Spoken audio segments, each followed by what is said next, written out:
Welcome, internet world, to the YogiLife Channel. My name's Pops. I'm coming to you from my yogi cave here in Central Florida. And I can tell you, yoga for me has been a game changer. I started with Bikram yoga about 20 years ago. And any of you that experienced that, it was 90 minutes in a room heated up to 105 degrees, 26 exercises and 2 breathing exercises.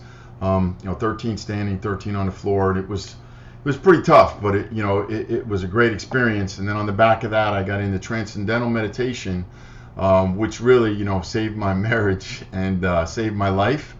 And then, as I went on my journey, I've always had this vision to kind of take some of the stories and the wisdom that I've gathered and package them into segments that I could share with folks. Haven't gotten around to doing it until now. But today is my son's birthday, Nicholas, and so he inspired me to actually launch this channel.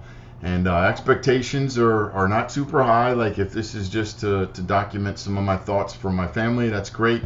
If others tune in and they can get something out of it, that's great too.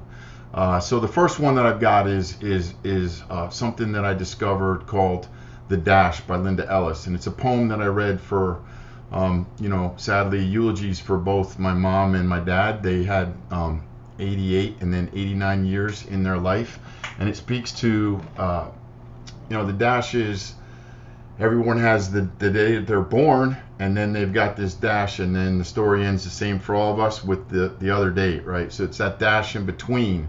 For me, the dash has been over 60 years now, and this poem talks a little bit about the meaning of life and the blueprint on how you can really focus in on that dash. So here it goes. I read of a man who stood to speak at a funeral for a friend. He referred to the dates on the tombstone from the beginning to the end. He noted that first came the date of birth and spoke of the next date with tears. But he said what mattered most was that dash between those years. For that dash represents all the time that they spent alive on this earth, and now only those who love them know what that little line is worth. For it matters not how much we own, the cars, the house, the cash. What matters most is how we live and love and how we spend our dash. So think about this long and hard. Are there things that you'd like to change? For you never know how much time is left that can still be rearranged. If we could all just slow down enough to consider what's true and real, and always try to understand the way other people feel. If we could be less quick to anger and show more appreciation and more love to the people in our lives we've never loved them before. If we treat each other with respect and more often wear a smile, remembering that this special dash might only last a while. So when your eulogy is read with your life's actions to rehash, would you be proud of the things they say about how you spent your dash? So that's it. You can find it on the internet. It's called The Dash by Linda Ellis. It's pretty powerful if you take a minute to let that soak in. I'll say that I, in closing, have 3 sons. One of them has 27 years in their dash. The other one has 25. And I told you at the top that what inspired me was my son Nicholas's birthday. What I didn't share was that 29 years ago today, my son was born, but he also passed away. So my wife and I held him, and then we let him go. So his dash was very short. So that was adversity that I overcame.